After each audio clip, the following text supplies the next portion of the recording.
your own boss, is that there's no set time as to when you have to be working and when you get to be playing. It all kind of meshes together, and you have a lot of free reign to figure out what works best for you.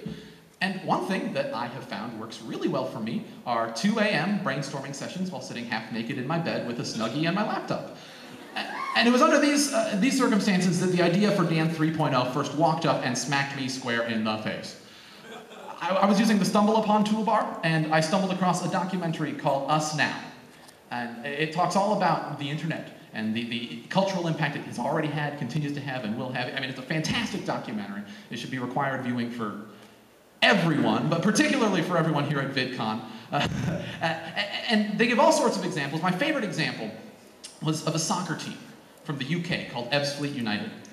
Now, Ebbsfleet United, they're not one of the best UK soccer teams. I don't know that much about soccer, but they're not in the Premier League, but they're probably equivalent with like a minor league baseball team here in the US. And they were average, nothing too particularly special, until one season they decided to try something radically new and different. They replaced their traditional management structure with one where instead of white-collar people deciding everything, they put all of their major decisions in the hands of their fans. The fans decided what players they wanted to go after at the beginning of the year. The fans negotiated the contract with the players. The fans even got to decide when they wanted to swap players out in the middle of the game. And they did this all through an online voting system. And over the course of that season, they went from being average to being, whoa, really freaking good.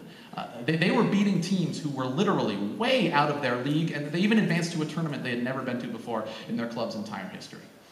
So I'm watching this documentary, along with all of the other examples, and I'm thinking, man, that is so cool. It's an organizational model that it just makes so much sense, and yet it had never been laid out in front of me in such straightforward terms.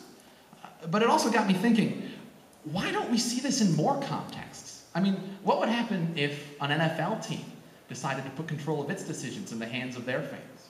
What would happen if a company like Microsoft decided to put control of their decisions in the hands of PC users? What would happen if the United States Congress decided to put all of their decisions directly in the hands of the American people? And what would happen? What would happen if a video blogger decided to put complete control of his life in the hands of his viewers?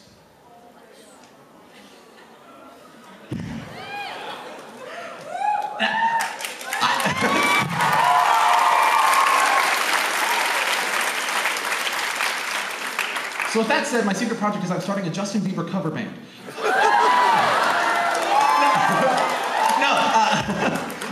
I don't have an answer to those first three questions, but I do have an answer to that last question.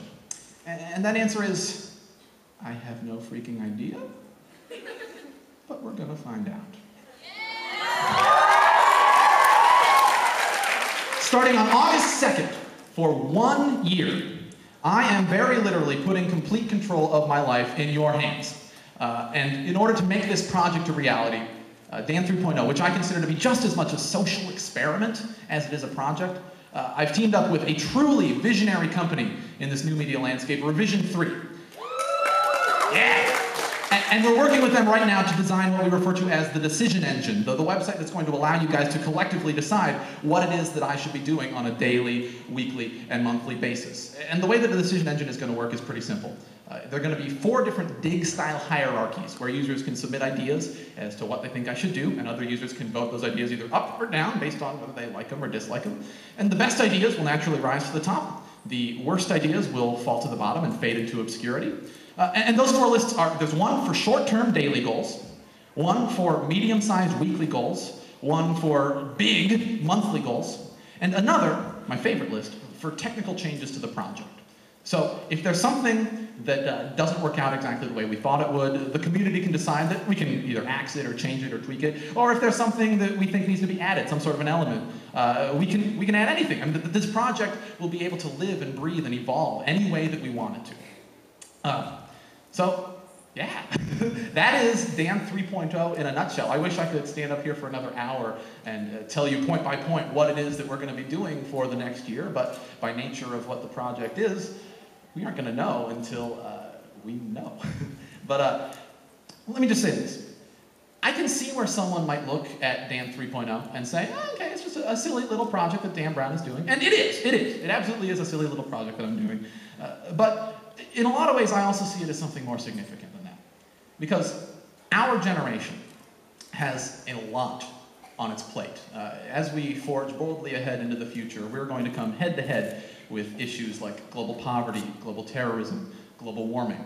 And these are issues that no one country or institution can take on unilaterally. Global scale problems require global scale solutions. And while by no means am I trying to insinuate that Dan 3.0 is going to solve all of the world's problems, it is an exercise in exactly the sort of worldwide collaboration that's going to be necessary to come up with innovative, creative solutions to the problems that we face. So, thank you.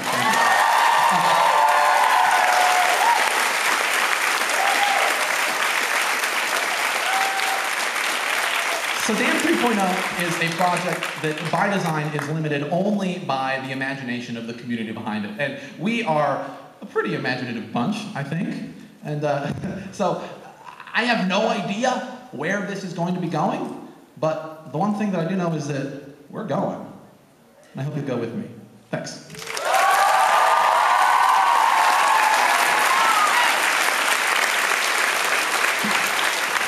Dan Brown.